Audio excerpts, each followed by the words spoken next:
안녕하세요. 백두산 금융연구소의 백두산입니다. 7월 21일 목요일 아침 8시 46분입니다. 미국 증시가 어젯밤에 상승 마감을 했습니다. 제가 어젯밤에 위험 부담을 좀 많이 안고 한 번쯤 숏 베팅을 해볼 수도 있지 않겠습니까? 라는 의견을 드렸었는데 그 의견은 이제 잘못된 걸로 밝혀진 거죠. 그러니까 지금 이 상황에서는 더 올라가겠다라고 하는 겁니다. 시장이요. 그러니까 함부로 하방 포지션 버티면 안 되겠죠. 물론 사람마다 사정이 다 다르다고요. 이익을 많이 깔고 앉아서 평단가 좋으신 분들은 하방 포지션으로 버텨도 됩니다. 이익을 깔고 있으니까요. 그런데 평단가가 안 좋으셔서 계좌에 큰 손실이 났다면 그거는 제 생각엔 버티면 안 된다라고 봐요. 시장은 더 올라갈 가능성이 있거든요. 여기 어딘가에서 여러분들의 어떤 희망과 같이 딱 뭐 반등이 멈춰주고 하락 전환 되면 좋지만 이 세상은 여러분들의 희망처럼 딱딱딱 움직이진 않는다고요. 그러니까 위험 관리를 반드시 하는 것이 전 필요하다라고 봅니다. 그래서 일단 상승 마감을 했죠. 기술적인 측면 좀 먼저 살펴보자면요. 명백하게 일단 더 오르겠다는 쪽으로 위기를 좀 잘 견뎌냈습니다. 어젯밤 장 초반에는 그래도 약간 흔들리는 모습을 보이긴 했었는데 결과적으로 잘 위기를 극복한 거예요. 그러면서 지지력이 더욱더 강화가 됐고요. 어떤 측면에서 지지력을 말씀드리는 거냐면 뭐 S&P 3,900짜리로 보셔도 좋고요. 좀 크게 볼게요. S&P 3,900짜리에 대한 지지력으로 보셔도 되고 혹은 여기 지난번 고점 때 6월 27일 혹은 7월 초에 만들었던 이런 저항 때 여기 자리를 완전히 극복했잖아요. 그러니까 이제 이런 자리가 지지선이 된 겁니다. 그렇게 함으로 인해서 더 오를 수 있다라는 어떤 탄탄한 기반이 마련이 된 거죠. 그렇게 해서 이제 어디까지 오를 수 있냐. 여기를 돌파한작했으면 이제는 이 4,100 정도까지는 올라갈 수 있는 그런 기반이 마련이 된 겁니다. 물론 4,100까지 올라갈 수 있을지 없을지는 몰라요. 근데 이런 상황에서 4,100까지는 오를 수 있다라고 봐주는 게 합리적일 것 같다고요. 4,100짜리는 여기 저항이 있습니다. 여기 저항. 왜 여기가 저항이냐? 지난번에 여기 5월 말부터 6월 초까지 여기서 오랫동안 어떤 지지력을 보였던 자리거든요. 이 자리가 붕괴되면서 시장이 급락을 했었으니까 다시 이 자리까지 오를 수는 있다라고 봐주는 게 맞을 것 같다고요. 기술적인 이야기 간단하게 드렸고 나스닥도 그다지 그림이 뭐 크게 다르지는 않습니다. 나스닥 좀 크게 볼게요. 나스닥 같은 경우도 여기 그 12,200이라는 자리가 있었는데 이 자리를 돌파한 작 한 그림이고 지지력을 재차 확인한 그림입니다. 더 상승할 수 있다라고 봐주는 게 맞을 거고요. 6월 말 그리고 7월 초에 만들어놨던 이런 저항 자리들을 완전히 돌파한 척한 거기 때문에 이 자리 12,200은 이제 지지력이 된 겁니다. 그죠? 더 오를 수 있다로 봐주시면 돼요. 다만 이제 나스닥 같은 경우는 그 12,800 정도가 어떤 중요한 저항 자리가 되겠는데요. 근데 이 저항에 도달하기 전에 중간에 여기는 이 자리 12,550 정도의 비교적 좀 무거운 저항이 하나 더 있긴 합니다. 이 자리에서 한번 버벅할 가능성이 있어요. 여기서 잘 매물을 소화하면 12,800까지는 올라갈 수 있겠습니다. 그죠?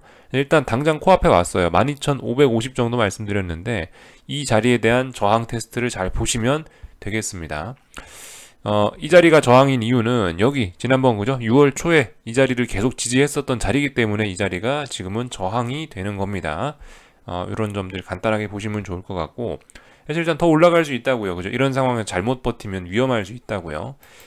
물론 제 생각엔 아직까지 큰 틀에서 봤을 때는 이 하방 포지션을 중장기적으로 들고 가는 게 큰 문제는 없다라고 봅니다.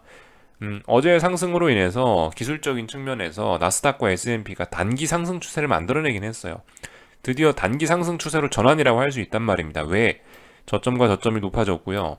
고점과 고점이 높아지고 있잖아요. 저점과 저점, 고점과 고점이 높아진다면 상승 추세죠. 근데 단기 상승 추세란 표현을 드렸죠. 큰 추세는 내려오고 있으니까요. 큰 추세들. 큰 추세는 내려오고 있고, 그리고 가장 중요한 것까지는 아니고, 좀 의미 있는 저항이라고 생각되는 데가 전 12,800이라는 자리, 여기 이 자리로 보고 있는데, 근데 이 자리까지는 아직 좀 여유가 있단 말입니다. 그러니까 이 자리 돌파 장하기 전까지는 저는 뭐 그래도 괜찮다라는 입장입니다. 12,800을 돌파한 착 해서 여기 고점을 이렇게 높여갖고 이런 식으로 그림이 나오게 되면요. 이러면은 이거는 하방 포지션 보시는 분들 이건 좀 우리 생각을 달리 해야 되지 않을까요? 요때부터는 좀 경계감을 이야기할 수 있는데 일단 아직 12,800이란 자리까지 안 갔고 이까지 갈 수 있을지 없을지도 모르기 때문에 아직까지는 전 중장기적인 하락 포지션은 더 들고 가도 된다라고 봅니다. 지금 이런 상황에서 이거 올랐다고 중장기 포지션을 청산한다? 그럼 굉장히 저는 아까울 것 같아요. 그래서 저는 더 들고 갈 거다. 계속 아무것도 안 하고 일단 지켜볼 생각입니다. 나스닥도 공통적입니다. 나스닥 같은 경우도 지금 이제 단기 상승 추세죠. 그죠? 단기적으로 저점과 저점, 고점과 고점이 높아지기 시작했으니까 단기 상승 추세예요. 그렇지만 여전히 위에서 내려오는 이런 무거운 저항들, 무거운 추세선들이 내려오기 때문에 여전히 중장기적인 하락 추세인 건 맞고요. 그와 비슷한, 나스닥과 비슷한 논리에서 이 4100짜리 혹은 4180 정도 되는 이런 자리의 저항을 여기 어딘가를 넘느냐 못 넘느냐가 사실 이게 중요한 겁니다. 이게 제가 봤을 땐 중장기적으로 숏포지션을 보시는 분들께 그게 중요한 것 같아요. 물론 이런 과정에서 계좌의 수익금이 많이 까일 수 있습니다. 뭐 예를 들어서 여기에 찍혀있던 수익금하고 지금 이런 자리에 찍혀있는 수익금하고 많이 차이가 나겠죠. 그죠? 당연히 반등이 많이 올라왔으니까요. 그러니까 여러분들 숏 포지션 들고 계시는 분들은 계좌의 평가액이 많이 줄어들 수 있는데, 근데 그런 거는 전 중요하지 않다라고 본다고요. 전 그런 건 감수하고 뭐 시장이 올라오건 어쨌든 간에 저는 일단 계속 끝까지 확인을 해볼 생각입니다. 어차피 지금 여기에 찍혀있던 이런 여러분들의 수익 금액 같은 경우는 사이버 머니에 불과한 거고 팔기 전까지는 의미가 없다라고 보는 거고요. 더 이제 제가 투자를 하면서 말씀드리는 게 미래는 어떻게 될지 모르기 때문에 이 지금 매 순간의 판단에 있어서 후회하지 않는 결정을 하는 게 중요하다라고 이야기를 해드리고 있거든요. 지금 내가 이 순간에 내리는 결정이 옳을 수도 있고 틀릴 수도 있단 말이에요. 이게 미래에 이제 증명되는 건데, 미래에 증명되기 때문에 지금 상황에서 모른다는 거죠. 그래서 투자를 할 때 있어서 아쉬움이 없게 하자, 후회 없게 하자, 이게 일단은 저의 어떤 뭐 투자 철학, 저의 투자 스타일인데요. 제 입장에서 아쉬운 건 뭐냐, 여기에 평가액이 줄어드는 게 아쉬운 게 아니고 이런 건 전 상관없다라는 입장이고요. 시장이 더 가겠다는데 나 혼자 뛰어내려가지고 나 혼자 달리는 말에서 내려가지고 추세를 못 먹는 거, 전 이런 게 더 아쉽다라고 봅니다. 추세 끝까지 빨아먹을 수 있으면 다 빨아먹어야 되는데 못 먹고 중간에 내리는 거, 전 그게 가장 아쉬움이 크게 남는다는 입장이거든요. 그렇기 때문에 저는 아무것도 안 하고 더 기다릴 거다라는 요런 이야기를 드렸습니다. 그러니까 중요한 건 뭐예요? 이 투자에 있어서 어떤 자기의 투자 스타일을 빨리 확립하는 거, 이런 게 중요할 거예요. 저처럼 이렇게 생각하신다면 더 포지션을 버티고 할 수 있는 힘이 생길 수 있는 거고, 만약에 아니다, 나는 여기 당장의 수익을 극대화하는 거에 포커스를 맞춘다 하시는 분들은 빨리빨리 빨리빨리 지금 포지션 청산하고 수익을 확정시켜 버리는 게, 그게 이제 오히려 본인의 후회가 없을 수도 있단 말입니다. 그러니까 빨리 본인의 어떤 투자 스타일을 정립하셔야 된다. 다만 투자 스타일을 이 정함에 따라서 이게 중요한 건 이제 그 투자 스타일이 본인의 욕심에 의해서 좌지우지되는 그런 건 좀 없으셨으면 좋겠다라는 거예요. 이 정도 이야기를 좀 드렸고요. 그래서 과도한 욕심은 내지 말자, 뭐 이렇게 이야기를 해드리고 있습니다. 뭐 저는 끝까지 추세를 빨아먹을 생각이라는 이야기를 드렸는데, 요거는 과도한 욕심, 뭐 돈 욕심을 보고 이러는 게 아니고요. 지금까지 제가 시장을 겪어보니까 이 시장이 생각보다 크게 많이 움직이고 이 추세를 끝까지 빨아먹어야만 이 뭐 계좌가 바뀌든 인생이 바뀌든 뭐가 바뀌더라고요. 저는 그런 거에 대한 아쉬움을 훨씬 더 크게 봤어서, 시장이 가겠다고 하면 가겠다는 그 뜻을 온전히 받아들이는 게 투자자의 어떤 자세가 아닌가 싶어서요. 그런 측면에서 말씀을 드리는 거지, 뭐 돈 욕심 때문에 한 푼 더 먹겠다라는 것 때문에 제가 뭐 끝까지 들고 간다, 이런 거는 아닙니다. 물론 비슷할 수는 있는데 아무튼 저의 생각은 그래요. 그래서 일단 이야기를 좀 드렸고요. 기술적 이야기 조금만 좀 더 하자면요. 저도 어젯밤에 열심히 좀 보고 있었는데요. 제가 이야기를 그렇게 해놨기 때문에 저는 언제 이제 이게 잘못됐음을 느꼈냐면은 여기서 느꼈습니다. 이게 30분 봉입니다. 여기 조금 크게 볼게요. 30분 봉인데, 자, 이게 어제 장 시작 첫 봉이죠. 첫 30분 봉이니까 이 봉이 완성되면 11시죠. 이게 이제 두 번째 봉이 완성된 게 11시 반. 이 봉이 완성된 게 12시겠죠. 전 12시쯤에 내가 잘못됐구나, 내가 이야기한 게 잘못됐구나라는 거를 빨리 생각하고 여기쯤에서 일단 약간 마음을 내려놨습니다. 이 뒤로는 대충 봤어요. 제가 어떻게 생각을 한 거냐면은, 첫 번째 봉에선 좀 혼란이 있었죠. 좀 왔다 갔다 했죠. 가능성이 있다라고 봤고요. 두 번째 봉에서 올라올 수 있다라고 봤어요.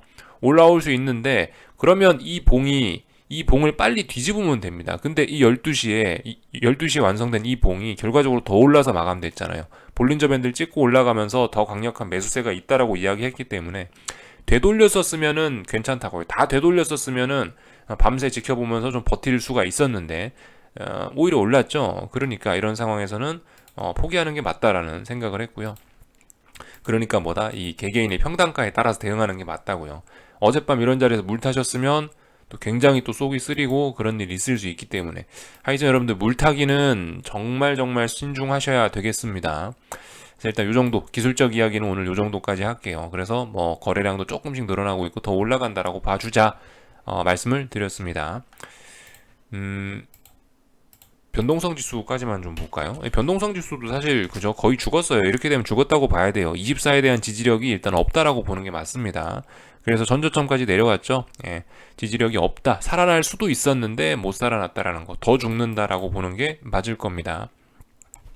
물론 이 UVXY 같은 거 보면은 아직까지 뭐 조금 더 죽더라도 밑에 여유가 좀 있긴 있어요. 이 워낙 지지력이 이런 자리가 좀 튼튼한 자리이기 때문에 여전히 아직까지 시장은 안심할 수 없는 그런 범위 내에 와 있는 거죠. 그러니까 이런 걸 보면서도 할 수 있는 생각이 제가 이야기해드렸던 S&P 4100 혹은 나스닥 12800 같은 그런 중요한 자리에 아직 오지 않았으니까요. 그죠? 그런 자리쯤 오면 제 생각에 이 UVXY 같은 상품도 여기까지 오고 빅스도 조금 더 중요한 자리까지 내려오지 않을까 싶은데 하여튼 뭐 관점에 따라서 뭐 다르긴 한 거죠. 그러니까 UVXY의 관점에서 봐도 아직 시장이 좀 덜 안정됐을 수 있다. 빅스의 관점에서 봐도 그럴 수 있다. 혹은 선물지수의 관점에서 봐도 그럴 수 있다. 이 정도 이야기만 하고 넘어갈게요. 하여튼 지금 버티시면 안 되겠죠. 빅스 변동성은 지금 더 죽겠다. 조금 더 올라가겠다라고 일단 이야기하고 있어요. 물론 오늘 밤에 또다시 모든 일이 또 뒤집어져 가지고 또 뭐 급락을 하고 폭락을 하고 그럴 수 있는데 그거는 모르는 일이니까 일단 지금 현재 상황에서 아침 8시 58분 현재 상황에서 어제 마감을 보는 상황에서 이렇게 되면 더 올라가는 그림입니다 라고 이야기를 해드렸습니다. 반도체 지수 많이 올랐죠? 당연히 삼성전자 긍정적일 거고요. 다만 오늘 한국 증시는 달러 인덱스가 어젯밤에 또 조금 상승을 했기 때문에 약간 좀 중립적이지 않을까 싶습니다. 삼성전자의 긍정적인 측면이 호재인 거고요. 반도체 지수 상승으로. 근데 반면에 달러는 상승했기 때문에 원화, 약세 이런 측면이 증시에 악재로서 작용될 수 있겠죠. 또다시 두 개의 지표가 혼조하게 나왔으니까 한국 증시 더군다나 무거운 저항 자리에 와 있으니까 어찌 될지 알 수 없다. 그죠? 또 길고 짧은 건 대봐야 된다. 막 뭐 긴장해 갖고 발발발 떨고 이럴 거 없고 차분히 저항 테스트 지켜보자라는 이야기 드리고 싶습니다. 그리고 이제 이슈적인 측면 좀 말씀을 드릴 건데요. 어젯밤에 특별히 뭐 중요한 이벤트가 있고 그러지는 않았습니다. 어젯밤에 뭐 영국 PPI, CPI들 물가 지표들 발표가 되었는데 특별한 일 없었고요. 여전히 인플레가 심각하다라는 거 보여줬다고 말씀드렸고요. 미국 증시에서 어제 봐야 될 거는 주택 지표들이라 말씀을 드렸는데 주택 지표들 같은 경우 뭐 특별히 예상치에서 많이 벗어나거나 뭐 그런 건 없었는데 조금 숫자가 둔화되긴 했어요. 근데 이 정도 둔화가 되었다라고 해서 뭐 긴축의 속도가 확 늦어지고 그런 것까지는 아닌 것 같거든요. 예상치에 살짝 미달한 정도인 것 같아서 솔직히 이거를 뭐라고 말씀드려야 될지 모르겠지만 일단은 뭐 지금 현재 연준의 75bp 인상 계획에 이 정도 수치는 뭐 변함이 없다. 뭐 이 정도 수치는 75bp 인상 계획을 지지하는 정도이다라고 일단 보고 있습니다. 이걸 가지고 100bp 인상 이야기하는 건 무리일 거고 이 정도면 일단 75bp 인상 하겠구나 일단 이 정도로 계속 받아들여주는 게 좋다고요. 하여튼 어젯밤에 시장이 좀 오르다가 좀 중간에 주춤주춤 하기도 했는데 뭐 여전히 어떤 그 7월 달에 긴축을 얼마나 할 거냐 75bp냐 100bp냐 이런 거에 대한 논란 뭐 이런 것들 눈치 보기 혹은 뭐 유로존에 있는 뭐 다양한 이슈들 뭐 예를 들면은 뭐 러시아 가스 차단이 어쩌고 저쩌고 뭐 푸틴의 뒤끝 뭐 이런저런 점들을 보면서 이렇게 좀 약간 주춤주춤했다라고 보고 있습니다. 근데 뭐 말씀드렸다시피 시장은 원래 불안감을 안고 상승하고 희망 속에 죽는다 하지 않습니까? 그죠? 이런 불안감이 있으니까 오히려 증시가 이렇게 더 올라갈 수 있는 요인이 아닌가 싶긴 해요. 일단 올라가는 건 올라가고 있으니까 올라간다라고 인정해주고 쿨하게 바라보면 될 것 같고요. 거기에 맞춰서 중요한 자리에 왔을 때 대응을 잘하면 된다라는 입장이에요. 그리고 이 테슬라 실적 발표가 이제 미국장 마감하고 한국장 개장하기 그 사이에 발표가 됐는데, 실적 제법 괜찮게 나왔습니다. 그래서 보시다시피 이런 호실적을 발표를 했고요.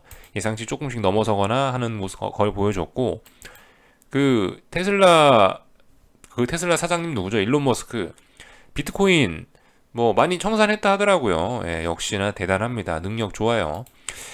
그래서 테슬라 같은 경우 좋은 실적을 발표했다라고 하고, 그래서 이 장 마감 후에 1.5% 정도 상승 마감을 하고 있습니다. 혹시나 테슬라의 실적이 시장을 폭락시킬 수도 있다라는 이야기를 좀 드렸는데 그런 일은 일어나지 않았고요. 테슬라 같은 경우 그래서 이 차트 자체를 보면은 뭐 삼각 수렴형 정도 이야기할 수 있겠는데, 삼각 수렴형 상단 자리 이제 저항 테스트하고 있고, 아마 실적 괜찮았으니까 넘어가려고 시도를 하지 않을까 싶습니다. 그래서 일단 이 정도 내용을 좀 살펴봤어요. 참고로 뭐 러시아 가스, 유럽 가스 이야기는 솔직히 저도 뭐 잘은 모르겠는데, 하여튼 이런 것들이 계속 지금 어떤 시장의 불확실성으로 남아 있긴 합니다. 제가 뭐 얼핏 듣기로는 이런 일들이 진행되고 있는 것 같긴 해요. 그러니까 원래 독일 같은 경우는 이 겨울철에 쓸 가스의 물량을 자기네들 자국에 있는 저장고에다가 여름철에 저장을 해놓는다고 합니다. 그 저장고에 한 90% 가까이를 채워놔야 따뜻한 겨울을 정상적으로 예, 그죠. 90%를 채워놔야 따뜻한 겨울을 보낼 수 있다라고 하는데요. 근데 이제 요즘에 이 러시아에서 가스 공급을 줄이니까 이게 지금 저장고를 거의 못 채우고 있다라고 합니다. 그리고 심지어 뭐 그저 그 노드스트림 같은 거 정비한다라는 핑계로 해서 러시아가 이 가스관을 끊고, 이 가스관 끊는데도 재밌는 일이 많이 있었던 모양이더라고요. 뭐 캐나다에 있는 회사가 노드스트림 뭐 유지 관리 보수를 하고 있는데, 캐나다에 있는 회사가 그 러시아 제재를 핑계로 해서 아주 필수적인 부품을 공급을 안 해주면서 또한 러시아와 독일의 가스 공급이 또 지연이 되고 이런 일들이 있었다라고 하더라고요. 하여튼 세상 일이 안 풀리고자 하면 이렇게 계속 꼬이는 것 같기도 합니다. 하여튼 그래서 이 노드스트림 이런 거 같은 경우 정지가 되면서 그 가스 저장고를 제대로 못 채우고 있어서 이번 겨울철에 독일의 에너지 수급 문제 이런 거에 굉장히 빨간불이 들어왔다. 이 정도로 일단 알고 넘어가시면 될 것 같습니다. 그래서 일단 당장 뭐 푸틴이 뭐 가스 밸브를 좀 열어가지고 급한 불은 껐는지 모르겠는데, 여전히 어떤 불확실성, 에너지 관련된 불확실성은 끝나지 않았다라고 보는 게 맞긴 맞겠죠. 사실 이렇게 짜불짜불 계속 악재가 이게 시장을 좀먹고 있는데, 이런 게 사실 증시에 가장 안 좋긴 합니다. 이 거부할 수 없는 엄청나게 큰 악재가 한번 빵 터져버리면 그런 거는 시장이 대폭락을 하고 차라리 반등하고 탄력성이 이 어떤 시장의 회복력이 좋을 수 있지만, 이렇게 계속 뭔가 짜불짜불 나오는 이런 악재는 시장을 서서히 좀 먹거든요. 이렇게 빠지는 게 사실 더 무서울 수 있긴 해요. 이런 악재들이 더 무서울 수 있긴 해요. 그래서 이런 이야기 정도 좀 드렸고, 테슬라 실적 이야기 드렸고요. 어젯밤 하여튼 그죠. 이 달러가 다시 튀어 올랐다라는 점 때문에 뭐 국제유가라든가 금값이라든가 이런 친구들이 또 떨어졌다. 원자재들의 상승이 좀 제한되고 있다라는 거 볼 수가 있겠습니다. 구리 가격 같은 것들 보시면은 뭐 그죠. 반등할 만한데 도무지 탄력적으로 올라오질 못하네요. 3.4 정도 자리가 중요한 자리인데 3.4 터치도 못하고 있고 확실히 좀 약합니다. 이거 빨리 올라오지 못하면 또다시 어마어마한 급락이 나올 수도 있는 거죠. 그러니까 지금 상황은 요때처럼 될 수 있다고요. 구리인데 조금 크게 보여드리면 여기처럼 될 수 있다고요. 지금 이 구간이죠. 예. 옆으로 기다 또 폭락할 수도 있다고요. 이런 상황은요. 빨리 3.4 돌파 한 착 해줘야 위쪽으로 탄력적으로 갈 수 있다라는 이야기 좀 드리고 싶고요. 국제유가 여전히 박스권 안에 있으니까 뭐라 드릴 이야기 없고요. 금리 같은 경우도 박스권 안에서 방향성 모색 중이니까 제가 딱히 드릴 이야기는 없습니다. 다만 이제 어제 밤에 좀 든 생각이긴 한데요. 미국 3년물 국채금리가 지금 3.0이죠. 그리고 3개월물 국채금리 같은 경우 2.48입니다. 지금 10년물과 2년물 국채는 2년물 금리 같은 경우는 역전이 되어 있죠. 그죠? 이미 역전이 되어 있는 상태고 이 더 역전되려고 하는 상황이고요. 아직까지 방금 보여드렸다시피 이 10년물 국채금리와 3개월물 국채금리 같은 경우는 여전히 일단 정상의 범위에 있긴 합니다. 이런 거 보면서 좀 든 생각이, 지금 장단기 금리차 이런 게 회복될 기미가 잘 일단 보이진 않더라고요. 이거 더 아래로 일단 가겠다라는 좀 그런 느낌이 좀 강하게 보이는 것 같은데, 제 생각에는 결국 이 10년물과 3개월물 국채금리의 이 장단기 금리 차도 느낌인데요. 얘도 결과적으로 0 밑으로 한번 역전이 되어야 되지 않을까. 결국 얘도 0 밑으로 한번 가려고 하지 않을까라는 생각이 좀 조심스럽게 좀 들긴 하더라고요. 그냥 느낌입니다. 이게 왜냐면 세상 일이 보통 어떤 라운드 넘버를 딱 터치하고 나서 뭐가 흐름이 바뀌고 이런 경향이 많이 있었거든요. 지금 10년물, 2개월물, 10년물하고 2년물 같은 경우는 이미 오랫동안 역전이 되어 있는 상황이고 그거 계속 심화되려고 하고 있고 얘 같은 경우도 결국 역전을 한번 봐야지 무슨 일이 일어나지 않을까라는 생각이긴 한데 하여튼 그래 좀 지켜보자고요. 그냥 막연히 든 생각이에요. 그냥 뭐 그죠. 그러니까 이것까지 역전이 되는 걸 보고 나서야 시장은 좀 크게 출렁이려나? 뭐 요런 생각 정도를 좀 해보고 있다는 거죠. 10년물하고 3개월물이 역전됐다라는 건 정말 심각한 의미를 가지겠죠. 그죠? 10년물하고 2년물이 역전된다. 사실 이것도 심각한데 10년물과 3개월물이 역전됐다라는 건 이건 정말 중병이라는 거거든요. 10년물과 2년물 역전은 뭐 굳이 사람으로 치자면은 그냥 이건 병원에 입원한 거죠. 근데 10년물과 3개월물이 역전이 됐다라는 건 이건 중환자실, 이거는 산소호흡기 끼고 있다는 이야기일 수 있거든요. 이게 훨씬 더 심각하게 받아들여질 수 있겠죠. 이 정도 이야기를 좀 한번 이야기를 해드려 봤습니다. 여기까지 보고 비트코인 같은 것도 일단 어젯밤에 당연히 반등을 했겠죠. 예, 탄력적으로 반등을 했어요. 그래서 일단 22,000자리가 중요한 자리였는데 돌파한착해서 더 일단 올라가겠다는 모습입니다. 하여튼 비트코인까지 해서 이 어젯밤 있었던 일들을 쭉 봤는데 그래서 전반적으로 제가 이제 금융시장을 보면서 지금 드는 생각은 그거예요. 이 세계 증시가 혹은 세계 위험 자산들이 아주 중요한 지지선 라인을 얼마 전에 테스트를 한 거예요. 뭐 6월달 중순 혹은 7월 중순쯤에 아주 중요한 라인을 다들 테스트를 했어요. 그러니까 아주 중요한 라인들을 터치를 했었으니까 지금 이 정도 매수세가 나오고 이 정도 반등이 나오는 건 한편으로 아 그래 매우 자연스러운 일이겠구나라는 생각을 하긴 해요. 아주 중요한 라인들 어디냐? 예를 들면 S&P 같은 거 보시면 여기 있는 이런 자리, 뭐 3,700 정도 자리, 이런 자리 굉장히 의미가 있는 자리입니다. 왜 의미가 있냐? 뭐 딱히 여기에 뭐가 있어서 그렇다라기보다는요. 물론 가장 중요한 자리는 이 3,500 정도? 잠깐만요. 숫자가 잘 안 보여서 그런데 3,580 정도 되는 자리가 사실 S&P 입장에서 가장 중요한 자리긴 합니다. 이 좀 혼란스러울 수 있는데 3,580자리가 붕괴가 되면은 이제 미국 증시도 사실상 코로나 저점까지 뭐 열릴 수도 있다라고 조금 무리해서 이야기할게요. 물론 이 자리 3,580이 붕괴된다고 바로 코로나 저점까지 가는 건 아닙니다. 지지선이 몇 군데 있어요. 몇 군데 있는데 어쨌든 그럼에도 불구하고 3,580이라는 자리가 붕괴되는 것은 이 코로나로 폭락하고 나서 급등했던 자리에 이 자리가 급등을 하고 났던 자리이기 때문에 어떤 급등의 꼭지점 자리이기 때문에 굉장히 의미가 있다라고 보거든요. 이 자리가 붕괴되면 다시 코로나 저점 때까지 갈 수 있는 그런 가능성이 매우 높아진다라고까지만 이야기를 해드릴 수 있을 것 같은데 어쨌든 그런 자리 터치는 못했지만 대충 그 정도 마디때까지 내려는 왔단 말이죠. 그나마 미국 증시가 강하니까 여기 터치는 안 하고 여기 터치 못하고 그냥 반등을 하는 거예요. 그러니까 그만큼 지금 드리고자 하는 이야기는 중요한 지지선 부근에 내려왔었다. 그만큼 의미 있는 라인이다. 나스닥도 뭐 굳이 자세히 아이고 잘못 눌렀네. 다음에 보여드릴게요. 나스닥은 하여튼 나스닥 같은 경우도 그렇고요.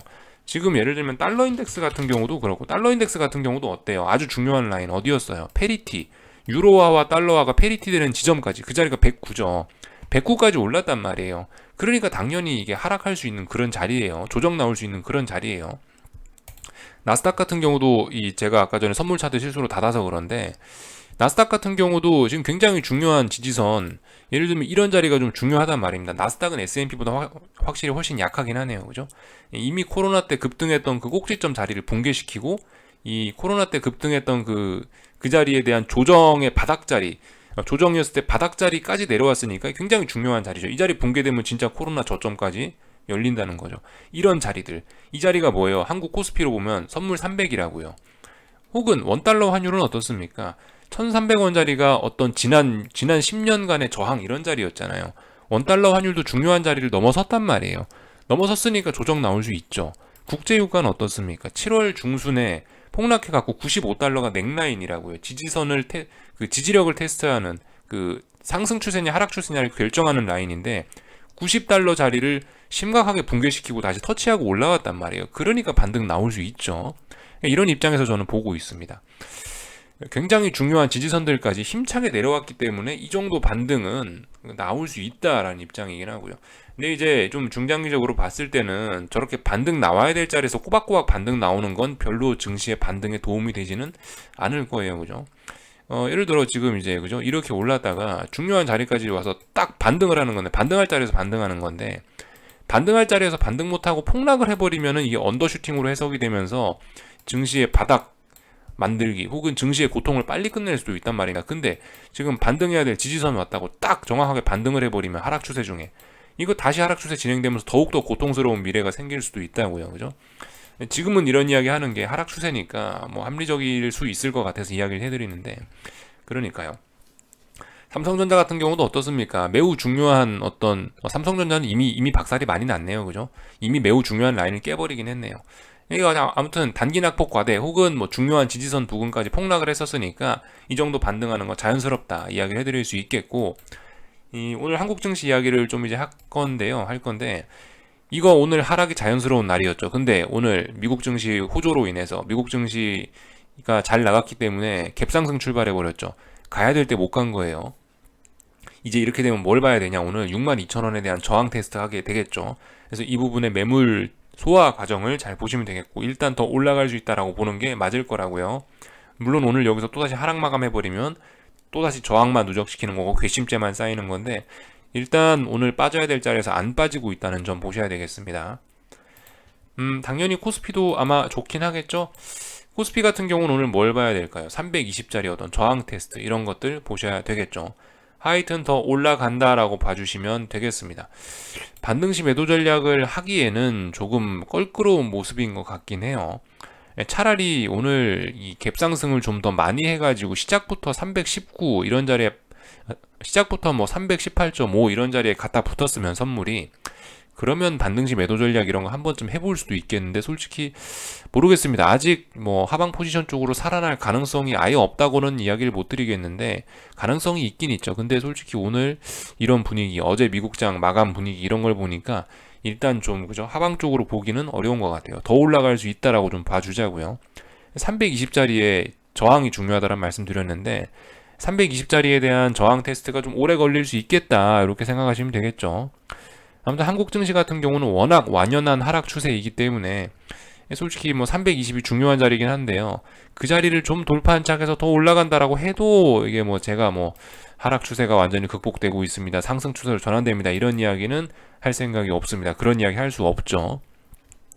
하여튼 여기 있는 직전 고점 자리 6월 28일 날 고점 자리, 이 자리에 대한 저항을 테스트하고 있습니다. 아직까지 저기 코스피는 박스권에 있는 거죠. 이 자리 여기 고점을 넘어선다면 6월 28일 날 고점을 넘어선다면 그래도 단기 상승 추세로 전환됐네요 이야기는 해드릴 수 있겠죠. 이 정도 살펴보면 될 것 같고요. 코스닥 같은 경우는 일단 또다시 저항을 테스트하고 있네요. 이거 잘 보셔야 됩니다. 오늘 반도체 지수 급등 이런 걸로 인해서 삼성전자가 지금 좋은데 시장 상승률이 얼마나 되냐? 코스피가 0.4, 코스피 선물이 0.3% 오르고 있단 말이죠. 근데 삼성전자가 1% 넘게 올라버리면 다른 종목들은 어떻게 되겠습니까? 별로 좋지 않겠죠. 그런 의미에서 코스닥 시장에서 돈이 좀 빨려 나가는 게 아닌가 싶은데요. 그래서 코스닥 시장은 일단 약세라고, 지금 일단 약세 흐름이 나오는 게 아닌가 추측합니다. 오늘 이런 식으로 2연속 음봉 맞거나 하락 전환까지 해버리면 코스닥 시장은, 코스닥 150 지수는 한 1140 정도 자리에서 2거래일 동안 저항을 확인했고, 이 정도면 내일쯤 꺾여도 되지 않겠습니까? 이야기를 하긴 할 건데 장마감 된 거 아니니까 장막판까지 좀 지켜보고 이야기할게요. 원달러 환율 같은 경우는 뭐 우상향, 거부할 수 없는 이 우상향이죠. 원달러 환율 잠깐 이것만 크게 보고 마칠게요. 원달러 환율입니다. 우상향, 어떤 저점을 깨지도 않아요. 저점을 깨지도 않고 잘 가고 있으니까 뭐 딱히 드릴 이야기가 없네요. 어젯밤엔 달러 인덱스가 올랐기 때문에 아무래도 얘도 조금 더 상승 시도를 하지 않을까 싶죠. 그죠? 원달러 환율이 저렇게 강력한데 증시가 반등한다라고 하면은 그 있는 그대로 믿어주기는 좀 어려울 수 있을 것 같아요. 이 정도 이야기 드리고, 하여튼 시장은 좀 안정세를 되찾고 있다라는 거. 하여튼 그리고 오늘 이 풋옵션들 하고 변동성 지수들 혹시나 어제의 저점 자리들, 어제 만들어놨던 양봉들을 잘 지킬 수 있나 이런 관점으로 시장을 보시는 것도 흥미로운 관점이 될 수 있겠습니다. 그죠? 풋옵션들이 양봉의 상승 마감 혹은 여기 어디서 버티는지 이런 걸 보면서 이 시장의 상승 압력 혹은 하락 압력 이런 거를 체크하시면 될 것 같아요. 여기까지 하겠습니다. 궁금한 거 리플 남겨주시고 오늘 저녁에 뵙도록 하겠습니다. 여기서 마치겠습니다.